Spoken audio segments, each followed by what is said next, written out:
Hi guys, ಎಲ್ಲ PU ವಿದ್ಯಾರ್ಥಿಗಳಿಗೆ welcome. So ಎಲ್ಲರೂ ರಿಸಲ್ಟ್ಗೋಸ್ಕರ ವೆಯ್ಟ್ ಮಾಡ್ತಾ ಇದ್ದೀರಾ. ರಿಸಲ್ಟ್ ಇನ್ನೇನು ಏಪ್ರಿಲ್ 12ರ ಒಳಗಡೆ ಖಂಡಿತವಾಗ್ಲೂ ಬರುತ್ತೆ. ಆ್ಯಂಡ್ ರಿಸಲ್ಟ್ನ ಹೇಗೆ ಚೆಕ್ ಮಾಡಬೇಕು ಅಂತ ಈ ವಿಡಿಯೋನಲ್ಲಿ ನಿಮಗೆ ಕಂಪ್ಲೀಟಾಗಿ ಹೇಳ್ಕೊಡ್ತೀನಿ.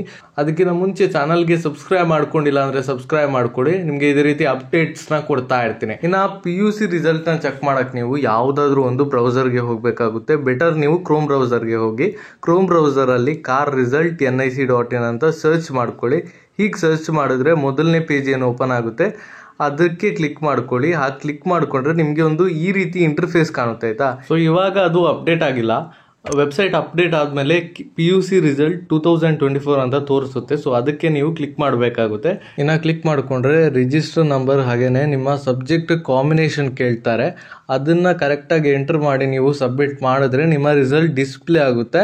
ಬಟ್ ಇನ್ ಕೇಸ್ ಏನಾದರೂ ಸರ್ವರ್ ಇಶ್ಯೂ ಏನಾದರೂ ಇತ್ತಪ್ಪ ಅಂದರೆ ಸ್ವಲ್ಪ ಸಮಯದ ನಂತರ ಟ್ರೈ ಮಾಡಿದ್ರೆ ನಿಮ್ಮದು ರಿಸಲ್ಟ್ ಡಿಸ್ಪ್ಲೇ ಆಗುತ್ತೆ ಆಯಿತಾ. ಸೊ ಇದು ಇವತ್ತಿನ ಈ ವಿಡಿಯೋ ಇಷ್ಟ ಆದರೆ ದಯವಿಟ್ಟು ಒಂದು ಲೈಕ್ ಮಾಡ್ಕೊಳ್ಳಿ. ಅದೇ ರೀತಿ ಇನ್ಸ್ಟಾಗ್ರಾಮ್ನಲ್ಲಿ ನೀವೇನಾದರೂ ಫಾಲೋ ಮಾಡ್ತಿಲ್ಲ ಅಂದರೆ ದಯವಿಟ್ಟು ಹೋಗಿ ಫಾಲೋ ಮಾಡಿ. ಡಿಸ್ಕ್ರಿಪ್ಷನಲ್ಲಿ ಲಿಂಕ್ ಕೊಟ್ಟಿರ್ತೀನಿ.